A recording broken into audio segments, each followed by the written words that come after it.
Even after years of becoming a minimalist, I still have that urge to buy the next cool thing that comes out from time to time. Is it stuff that I need? No, usually not. Thankfully, there have been a few things that I consider and ways of thinking that I adopted that have stopped the unnecessary spending and ultimately to stop buying things I don't need altogether.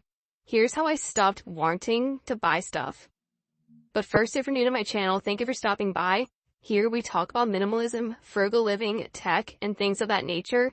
So if that sounds good to you and you end up liking the video, be sure to like and please Iron Reaver Soul Stealer the subscribe button. Let's get started. I'm basically just going to present a list of things I do or think about before almost any purchase, starting with the first one, which is wait it out.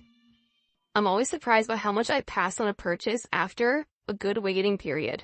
If it's something that costs quite a bit of money, I usually give myself about a 30-day waiting period.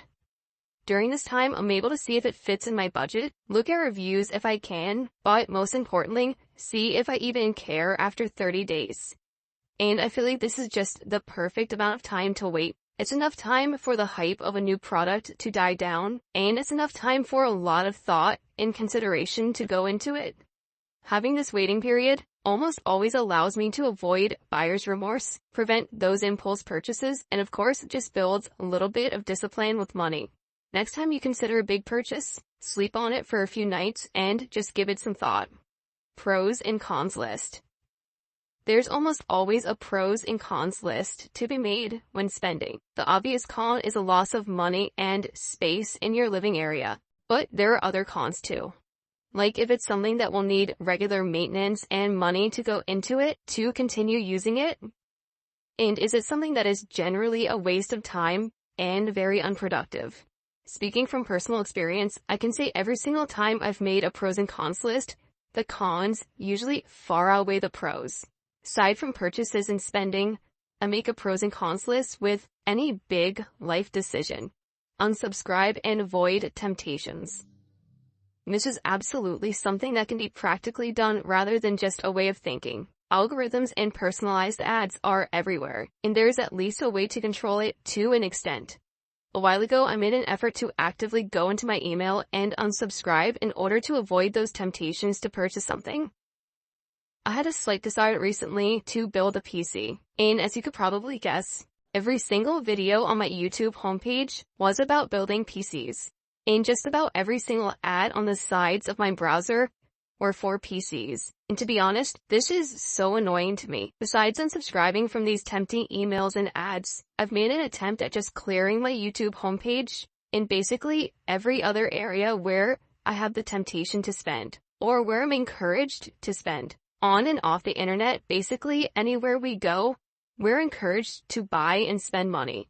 And to be honest, sometimes it makes sense if it aligns with our values. I think the point I'm trying to make is to take a little bit control where you can. Do not give in to tempting impulse spending opportunities. Find a hobby. And this is most definitely something I've experienced firsthand. I do want to address, I fully understand that most hobbies require a little bit of spending to even get started. But try to understand where I'm coming from. Most of the times in my life where I wasn't regularly doing something like a hobby or just some sort of activity for fun or to keep me busy, I really felt compelled to shop more just to find a little bit of joy. And that sounds incredibly sad when I say it out loud. I can say from personal experience, the times I wasn't skating as much and the times I wasn't just going outside as much, I would find myself window shopping more often and just going out to eat for fun. Having a hobby, or at the very least, something I can fully immerse myself in, is so important for me to kill that urge to spend randomly.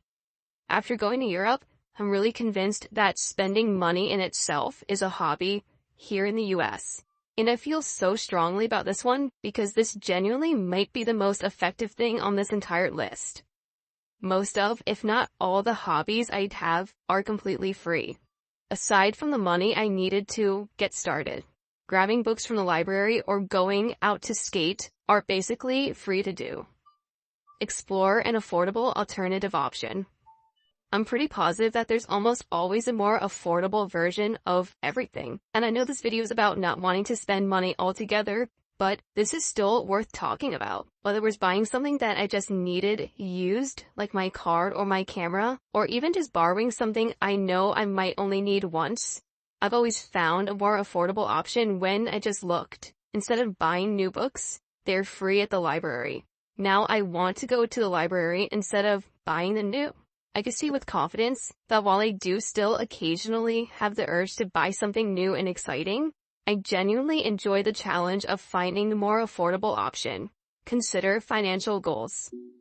One of the easiest ways to prevent myself from spending is to simply think about a financial goal I'm trying to reach, because buying something that I don't absolutely need is the direct opposite of making progress toward that.